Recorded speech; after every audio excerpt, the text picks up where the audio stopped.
Welcome to this walk through one of the most quietly disturbing cases in rural Mexico. Before we begin, we invite you to leave a comment telling us from what place you are listening to this story, and at what exact hour of the day or night this account reached you. We are curious to know in which moments and in which corners of the world these archives are being opened. The town of San Silvano de la Peña, in the state of Zacatecas, was in the autumn of 1889 a mining settlement of little geographical importance. Located some 38 kilometers northwest of the city of Zacatecas, on the eastern foothills of the Sierra de los Cardos, its population barely exceeded 400 inhabitants. The region, marked by deep ravines, slopes of thorny brush, and silver veins that had been worked in irregular fashion since the 17th century, offered nothing that distinguished San Silvano from dozens of similar towns scattered across the Zacatecan highlands. Muleteers passing on the road to Fresnillo rarely spent the night at the town inn, finding little to detain them beyond the communal well, the small chapel dedicated to San Silvano de Nitria, and the three cantinas that served pot mezcal to the miners as they came out of the shaft. It was in this town, on the 14th of November of 1889, that Delfina Aracon arrived, a woman of 31, recent widow of Antonio Aracon, a miner killed by a cave-in at the Los Angeles shaft barely 9 weeks earlier. She brought with her a cart loaded with modest furniture, a trunk of clothing, a dark wooden chest closed with 2 different locks, and a letter of recommendation signed by Doña Prisca Enriqueta Salgado, the principal midwife of the city of Fresnillo, who had instructed her for 8 years in the trade. The letter, preserved for decades in the parish archives of San Silvano, described Delfina Aracon as a woman of firm hands, devout heart, and useful silence. That useful silence would become, over the years, the trait that would define her in the eyes of the town. Delfina Aracon settled in a small house of adobe and stone at the northern edge of the town, on the very border of the Bosque de las Cruces, so named for the 3 wooden crosses that the first settlers had placed in a clearing in the middle of the 18th century to mark the grave of 3 muleteers dead in circumstances that oral tradition described as unclear. The house had belonged to a blacksmith named Sebastian Oval, dead without descendants the previous year, and was acquired by the widow Aracon through payment in full in silver coins that she drew from an embroidered handkerchief. The town notary, Don Casimiro Peralta, recorded that the buyer counted the coins twice, and that her hands showed not the slightest tremor. Delfina Aracon attended her first birth in San Silvano on the 23rd of February of 1890. It was Encarnacion Robles, wife of the carpenter Anselmo Robles, who gave birth to a healthy girl named Refugio. The Robles family, interviewed decades later by the researcher Doña Mercedes Iturbide, described the midwife as diligent, quiet, and clean to excess. Doña Encarnacion remembered that before receiving the newborn, the midwife had pronounced a series of soft and broken words in a language that was neither Spanish nor Nahuatl. Asked about it, Aracon answered that it was a custom learned in Fresnillo, and that it ensured the good passage of the new soul. In the months that followed, she attended 6 more births, always following the same protocol. Fresh water, hands washed to the elbows with lye soap, a prayer in an unknown tongue before receiving the newborn. And when it was over, the recording of 3 pieces of data in a small notebook bound in dark leather, which she always carried in a cloth bag, the date, the full name of the mother, and the name chosen for the newborn. When Father Ignacio Vera, parish priest of San Silvano since 1882, asked her the reason for that record, she answered that it was a useful custom for keeping count of the souls she had helped to bring into the world. Father Vera found nothing objectionable in the reply. What the authorities would discover in the house of Delfina Aracon 30 years later would haunt San Silvano for generations, though few would speak of it aloud. The circumstances surrounding the discovery, documented in the fragmentary files of the local commissariat, in Father Vera's correspondence with the bishopric of Zacatecas, and in the private memoirs of Dr. Ezequiel Cortez, reveal a case that resists all conventional explanation. A case that the Secretariat of the Interior of the federal government would classify as restricted until its partial declassification in 1961. The first to notice the absence was the boy Rutilio Gaona, son of the town laundress, who every Tuesday delivered a basket of clean clothing to the midwife's house. On the 11th of March of 1919, he found the door closed. He left the basket on the porch and returned home. The following day, the basket was still there, untouched, covered in a fine film of dust. The Mayor Belmonte gave it no immediate importance. Delfina Aracon, he said, has the habit of disappearing for whole days when she attends births in the outlying ranches. She will return. But when 5 more days passed without any sign of the midwife, and when Father Vera noticed that she had not attended the Sunday Mass of the 16th of March, an absence without precedent in 30 years of residence, official dismissal turned into official concern. Father Vera wrote to the bishopric that Senora Aracon had attended every Sunday Mass since the Sunday following her arrival in the town, always seating herself in the 7th pew on the left side. Her absence, he wrote, is as anomalous as the absence of the bell tower or of the confessional would be. That same afternoon, Mayor Belmonte, accompanied by Commissioner Federico Salvatierra and by Dr. Ezequiel Cortez, called in the capacity of witness in case remains were found, made his way to the midwife's house. The March sun fell at a slant over the tile roofs. The 3 men rode in silence to the edge of the Bosque de las Cruces. They found the front door locked and the windows secured from within with wooden shutters. The rear yard, however, was open, and the midwife's 3 goats were grazing among the weeds of the lot with their udders full, which indicated that no one had milked them in at least 2 days. 7 visibly hungry hens crowded the chicken coop, though the water trough was full of fresh water, as if someone had refilled it shortly before leaving.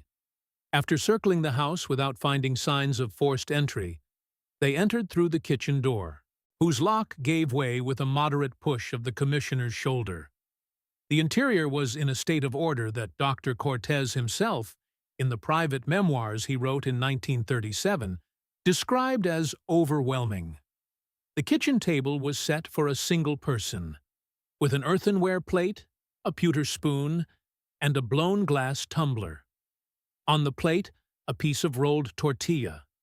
In the glass, clean water halfway up. Beside the plate, a worn copy of Father Estete's Book of Hours, open to the office of the dead.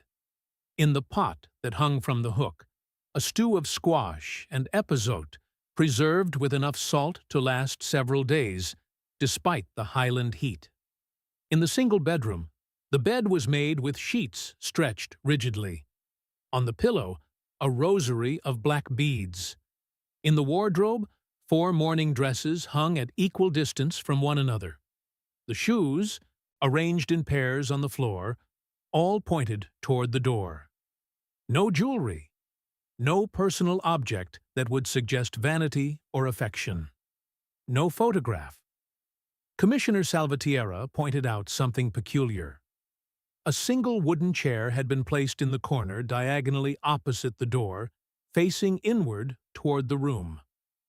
The chair seemed to serve no practical purpose, and yet showed signs of regular use. The seat was polished by the friction of a seated body. The floorboard directly beneath the chair was more worn than the surrounding ones. Whoever sat there would have simultaneous view of the door, the bed, and the 3 windows. It was upon descending to the cellar that the ordered narrative of the dwelling began to unravel. The cellar door unlike the other doors of the house, was secured with 3 different padlocks from distinct manufacturers. Not finding keys, the men were forced to tear the door off its hinges with an iron bar. The cellar itself was conventional. Shelves loaded with fruit preserves, pumpkin seeds in jars, dried chilies strung on cords of ixal fiber. Everything labeled in the midwife's small handwriting. But in the northeast corner, partly concealed behind a shelf of Tejocote preserves, they discovered another door that appeared on no municipal record and on no plan of the property. The dark wood did not match any other carpentry in the house. Its hinges, forged by hand, suggested that it had been added years after the original construction. The second door was not locked.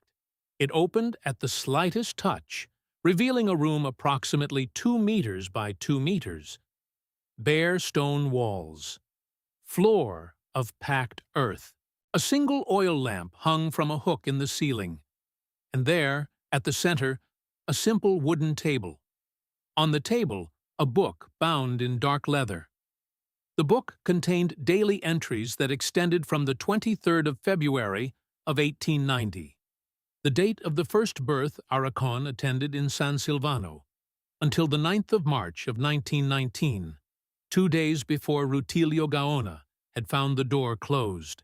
29 years of daily documentation in a precise and methodical handwriting that did not falter even in the final entries. The leather binding bore no commercial stamp or binder's mark. The paper was of a quality uncommon in rural Mexico of that era. Commissioner Salvatierra, after reading only a few pages, immediately contacted the state governor, who notified the Secretariat of the Interior in Mexico City. By nightfall, a cordon had been established around the property. The following morning, Captain Amador Belisario of the Rural Corps arrived from Zacatecas to take charge. What those pages contained would challenge everything the inhabitants of San Silvano believed they knew about the silent midwife. By July of 1919, the Secretariat of the Interior had taken jurisdiction over the case, and all local authorities were instructed to cease any public discussion. The content remained classified until 1961, when the historian Doña Mercedes Iturbide of the National Autonomous University of Mexico obtained access to the documents after 5 years of formal petitions. Her monograph titled The Book of Souls, Reconsideration of the Aracon Case, published in 1965 by the Siglo XXI Press in a limited run of 1,200 copies, offers the most complete analysis of the facts. The first entries paint a relatively conventional picture. Delfina Aracon recorded each birth with 3 basic pieces of data, but in the first weeks she began to add a 4th. A small notation in the right margin, written in lighter ink, consisting of a single word. These marginal notations, according to Dr. Iturbide's analysis, correspond to what Aracon would come to call, years later, the conditions of the soul. The first appears beside the name of the girl Refugio Robles and consists of the word borrowed. The second, beside the boy Bonifacio Guardado, consists of the phrase full. The third, beside the girl Perpetua Ortuño, consists of borrowed, followed by 2 small dots that Dr. Iturbide suggests may indicate duration or term. Over the following 3 months, Aracon attended 14 more births. 9 were marked as borrowed, 4 as full, 1 as empty, beside the name of the boy Ismael Cardona, born on the 24th of June of 1890, and who, according to parish records, died at 3 weeks of age with no apparent cause. The entry of the 29th of June of 1890 marks the first significant shift in the tone of the book. Aracon writes, at the bottom of the page, a brief paragraph that breaks with the formality of the register. The distinction is clearer than I had supposed. Some souls come whole, some come borrowed, and some, very few, come hollow, ready to be inhabited by whatever finds them first. I must learn to distinguish them before deciding what to do with each. In the years that followed, Aracon perfected her system. New categories appeared: anchored, migratory, double, absent, old. Dr. Iturbide devotes a full chapter to the attempt to decode the system without arriving at any definitive interpretation. She concludes that the categories appear to correspond to a taxonomy of spiritual states that matches no known tradition, neither Catholic, nor indigenous, nor syncretic, nor any of the Spiritist currents popular in Mexico during the Porfiriato. Beginning in 1893, the midwife began to add a fifth piece of data to each entry: predictions. These predictions, written on the reverse of each page in an even smaller hand, described future events that were supposedly to occur in the life of the newborn. Some were vague. The girl will know the sea in her 15th year. The boy will lose 2 fingers before he is 7. Others were disturbingly specific. The boy, Cirilo Verduzco, will die on the day of his 10th Christmas, drowned in the town's main well. The girl Amparo Recabarren will marry twice, be widowed twice, and die in the childbirth of her 3rd husband at the age of 41. What is truly unsettling is that a significant number of these predictions were fulfilled. The boy Cirilo Verduzco did indeed drown in the main well of San Silvano on the 25th of December of 1903, having just turned 10. The girl Amparo Recabarren, though she emigrated with her family to Guadalajara in 1907, married twice, was widowed twice, and died at the age of 41 during the childbirth of the daughter she had with her 3rd husband, exactly as the book had noted 28 years earlier. Dr. Iturbide considers various explanations: coincidence, suggestion, selective post hoc interpretation. She reluctantly concludes that none accounts adequately for the specificity of the entries. During the 5 years I devoted to the study of this book, she writes, I found myself obliged to consider possibilities that, as an academic historian, I would prefer to dismiss outright. The consistency of the predictions, verifiable through independent documents preserved in parish, notarial, and civil registry archives, admits no easy explanation within the framework of the social sciences as we practice them. The central years of the book, between 1897 and 1911, show a cyclical pattern. Aracon describes phases of what she calls gathering, that is, the obtaining of small personal objects from the children she had brought into the world, apparently without the knowledge of the parents. A lock of hair trimmed during a postnatal examination, a fingernail, a drop of blood drawn with a sewing needle during a routine visit. These objects, according to later entries, were taken to the hidden room beneath the house and deposited in glass jars on shelves built by the midwife herself. When Commissioner Salvatierra and his men examined the room in 1919, they did find those shelves, 163 jars, each labeled with a name and a date, each containing objects that corresponded to the description of the entries: hair, fingernail clippings, dark stains that Dr. Cortez suspected, but could not confirm as dried blood. The fate of these jars after the investigation is not clearly documented. The official file mentions their shipment to Mexico City, along with the book, but the archives of the Secretariat of the Interior consulted by Dr. Iturbide in the 60s contained no reference to their receipt. The entries from the period of the Mexican Revolution from 1910 to approximately 1917 show a marked change. Aracon, who had rarely commented on events beyond San Silvano, began to document her perceptions of the distant conflict with a level of awareness that would have been impossible given the isolation of the town. On the 23rd of June of 1914, the day the forces of Francisco Villa took the city of Zacatecas after a battle that left close to 7,000 dead, she wrote the following: The hills to the south have filled today with new souls and with broken souls. I can feel them from here, the way one feels the smoke of a distant fire. Many have nowhere to go. They wander without direction along the roads. Some will find home in creatures not yet born. Others will remain here, among the mesquites, until forgetfulness dissolves them. In August of 1917, weeks before the troops of General Pablo González arrived in San Silvano, the midwife noted, "Men will come with rifles before the harvest. 3 will die in the church atrium. 1 will die in the well. The house of Don Anselmo Robles will burn, but he will not be inside. The boy Ambrosio Salinas, marked in this book as borrowed, will be returned to the one who lent him."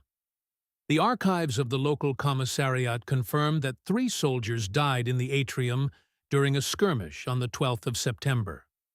A 4th soldier drowned in the town's main well.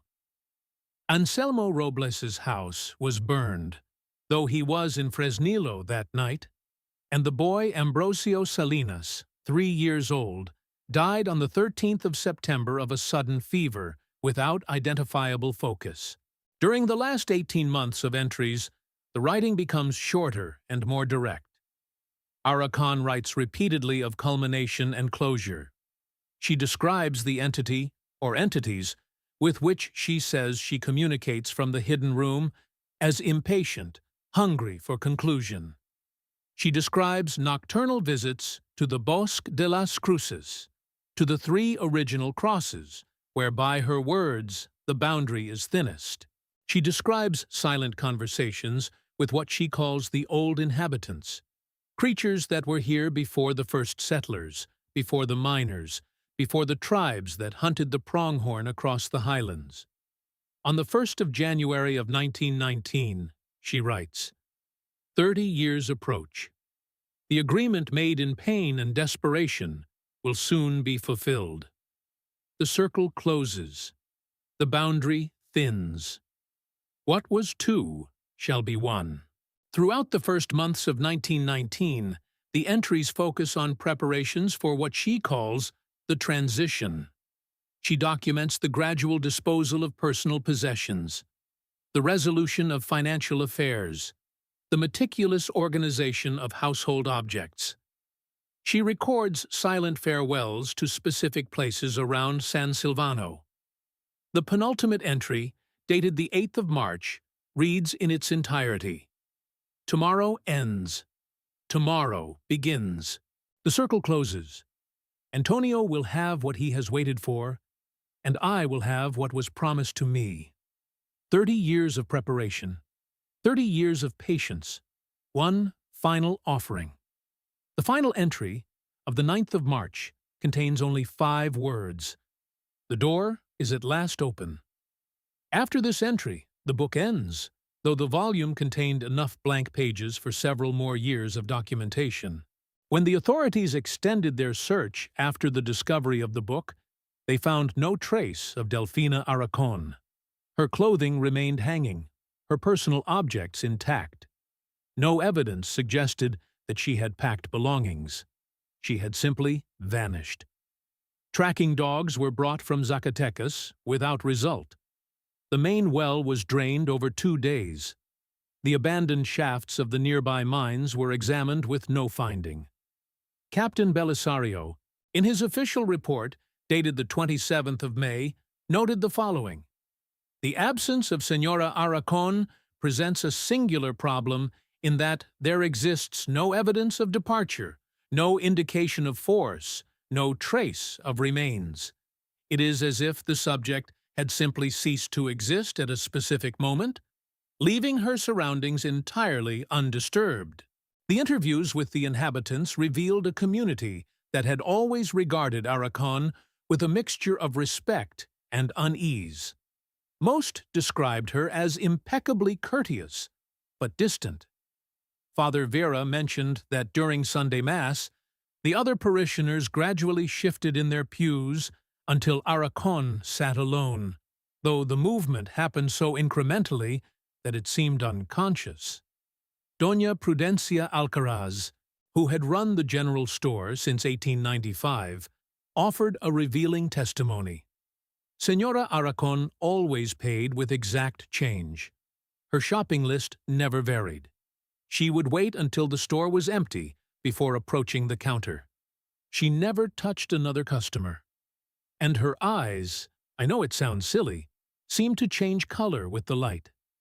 Sometimes brown, sometimes so dark they seemed black.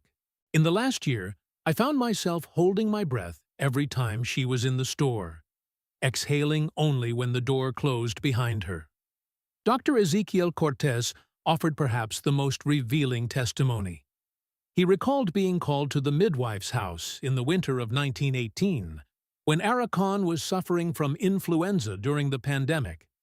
"I have treated hundreds of patients with fever," he declared in his deposition. "They usually speak nonsense or call for loved ones. But what Señora Aracon was saying was not delirium in any common sense. She was holding what sounded like one side of a conversation, answering questions I could not hear, accepting terms that were not being offered. When I touched her wrist to take her pulse, her skin was cold in spite of the fever. Not cool, cold, like something left out in January. And she looked at me with recognition, not as her physician, but as if she knew something intimate about me, something shameful. Señora Aracon recovered with remarkable speed, faster than any other patient I attended during the outbreak. Captain Belisario, in his supplementary report, noted his own unease. There was a quality in the silence of that house, unlike anything I have experienced, not the absence of sound, but something more deliberate, as if the space itself were listening. The hidden room under the cellar affected everyone who entered it. A pressure behind the eyes, a hum, a sensation of being watched from every side at once. One of my men refused to enter a second time, claiming he felt something moving just at the edge of his vision. By August of 1919, the investigation had reached a dead end. No body had been found. No evidence of crime could be established. No sightings of Señora Aracon in neighboring communities had been reported. The case remained open but inactive, classified as an unexplained disappearance. The Aracon property was secured but otherwise left intact, awaiting the possible appearance of legal heirs. In November of that year, a final curious development occurred. A package arrived at the General Archive of the Nation in Mexico City, addressed to the chief archivist. It contained personal effects said to have belonged to Antonio Aracon, objects that had not been in the house when the authorities searched it. Among these, his wedding ring, which had supposedly been buried with him in Fresnillo in 1889, and a silver pocket watch that had belonged to his father. Also a photograph of the Aracon couple, taken in Fresnillo in 1887. Delfina appears standing beside her seated husband, with her left hand resting on his shoulder. Her face is expressionless, but her eyes show an unusual intensity, almost hungry. The most disturbing object was a single sheet of paper folded around the ring. On it, in Aracon's unmistakable handwriting, appeared the following words: "The circle is complete. What was divided is now one. Do not search for me in the places where time still moves forward." The package bore no sender. The postmark indicated that it had been sent from Torreon, Coahuila. Handwriting analysis confirmed that the address had been written by Delfina Aracon. This was the last communication of the case. In her monograph, Dr. Iturbide offers three possible interpretations. First, that Aracon suffered a complex delusional disorder set off by grief after her husband's death, a psychosis that developed over decades until it became an elaborate system of beliefs and rituals. Under this interpretation, she probably suffered accidental death during a delusional episode, perhaps losing herself in the Bosque de las Cruces or falling into some abandoned mine shaft.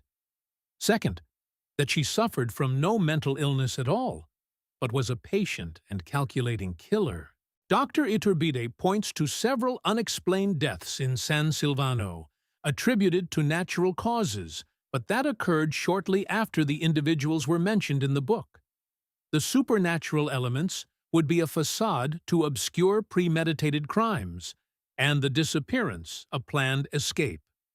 The third interpretation, which the doctor includes for academic thoroughness, but finds clearly less plausible, is that the book documents exactly what it claims: 30 years of communion with something not human, culminating in a transformation that left no physical trace of Delfina Aracon in our world.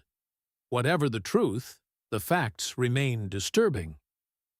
A woman lived alone for 30 years in an isolated house at the edge of a forest. She kept a meticulous record of increasingly strange thoughts, beliefs, and actions. And then, one morning in March of 1919, she vanished, leaving only questions. The Aracon house remained empty for 15 years after the disappearance. With no heirs, in 1934, it was sold by the municipality to a peasant family displaced by the agrarian reform, the Manrique Cifuentes from Michoacán. They lasted less than a month. They left abruptly, abandoning most of their belongings. When interviewed years later, Señora Marcelina Cifuentes said only that the house did not want us. Her youngest daughter, interviewed separately for an article in the El Sol de Zacatecas newspaper in 1958, mentioned that her 5-year-old brother had spoken repeatedly of the lady who stands in the corners and watches us. 5 subsequent families attempted to inhabit the house between 1934 and 1962. None remained more than 9 months. Complaints ranged from cold spots to persistent noises, and in one memorable case, finding every piece of furniture in the house turned upside down during the night, despite locked doors and windows. Don Serafín Bracamontes, the last person who attempted to reside in the house, offered a detailed account in a letter to the Regional History Society of Zacatecas dated 1961. The cellar was the worst. The northeast corner, where local gossip said there had once been another room, felt wrong somehow. The air seemed denser. Sounds were muffled.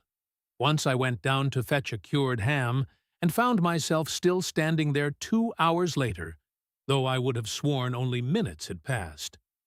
What finally drove us out was finding a sentence written in charcoal on the dining room wall one morning. The circle remains open. The handwriting matched none of ours. We left the same day. In 1965, a fire of undetermined origin destroyed the structure. By the time the fire brigades arrived, the house had been reduced to its stone foundations. Curiously, the portion of the cellar where the hidden room had been remained intact beneath the ruins. Commander Guillermo Aispuru described the fire as unnatural. The fire seemed to have started simultaneously at multiple locations without evidence of accelerants or electrical failure, though there was no electricity installed on the property either. Witnesses described the flames as burning with an unusual purple color and noted that despite the intensity of the fire, it produced almost no smoke. The foundations were filled in, and the property has remained empty since. In 1978, during a severe drought that reduced the Rio Salado to a thread among the rounded stones, a team of archaeology students from the Autonomous University of Zacatecas carried out a surface survey near the old property.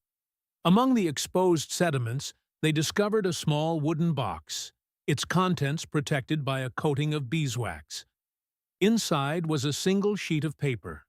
The handwriting matched unmistakably that of the Aracon book. The note, dated the 10th of March of 1919, one day after the last entry, contained only a single sentence. I have become what waits at the corners of your vision. Dr. Eleuterio Angulo, who led the team, noted that after the discovery, The survey experienced an unusual streak of misfortune. Measuring equipment failed, 2 students developed unexplained rashes. Weather conditions forced early termination. Angulo himself reported vivid nightmares in which he walked through an empty house, aware of being watched from every corner, though he could not see any observer. The original book remains in the restricted archives of the General Archive of the Nation, available only to researchers with special authorization. Dr. Iturbide's monograph, once considered obscure academic research, has become a sought-after item among collectors. More than a century after the disappearance of Delfina Aracon, the case continues to exercise a strange fascination over those who encounter it. But the complete truth remains elusive, buried under layers of time, speculation, and perhaps deliberate obscurity. Perhaps the most disturbing thing of all is the testimony of Dr. Iturbide herself, recorded shortly before her death in 1971. In 30 years of historical research, she said, "I have never encountered a document that affected me the way the Aracon book has. I find myself looking over my shoulder at movements I cannot quite catch. I find myself avoiding corners and darkened doorways. I find myself waking precisely at 3:17 every morning, the hour that Senora Aracon recorded as the one in which her most significant communions took place. And most disturbing of all, I find myself understanding with growing clarity exactly what it was she was trying to achieve. God forgive me, but there are moments when I believe she succeeded." Dr. Iturbide suffered a fatal brain hemorrhage 3 weeks after dictating these words. Her notes for the second volume were never found, though her office showed signs of having been methodically searched. A cleaning employee reported having found ashes in the wastebasket, suggesting that papers had been burned shortly before her death. The town of San Silvano has slowly declined. The closing of the last mining shaft in 1972 led to a gradual exodus. By the census of 2010, the population had dropped to fewer than 60 people, most of advanced age. Yet something of the Aracon case endures in the collective memory. The elders still speak of her in low voices, referring to the widow's curse when misfortune strikes. Parents warn children to stay away from the Bosque de las Cruces after dark. In 1999, exactly 110 years after Aracon's arrival in San Silvano, several residents near the old property reported a curious phenomenon. For 3 consecutive nights, lights were observed moving through the Bosque de las Cruces in patterns that witnesses described as deliberate and ritual. Local authorities found no evidence of intruders or camps. The ground, despite recent rains, showed no signs of human passage. Doña Ercilia Mondragon, whose ranch bordered the forest, offered the most detailed account. The lights had no visible source. They moved with too much fluidity to be carried by someone walking through the brush. They formed what looked like a circle, then a 5-pointed star, then something more complex. On the 3rd night, they converged over what would have been the location of the old Aracon house, blazed intensely for perhaps 30 seconds, and went out simultaneously. In the year 2016, during a routine inventory at the General Archive of the Nation, an archivist discovered a small envelope hidden between the pages of an unrelated collection of agricultural records from the state of Coahuila. Inside was a single photograph, undated but clearly from the early 20th century. The image shows a woman standing at the edge of a wooded area, her back to the camera, her face turned toward the trees. She wears a dark dress of a cut proper to 1910 or before. What makes the photograph notable is the handwritten note on its back. D.A. Final Day. She did not know I followed her. She did not return.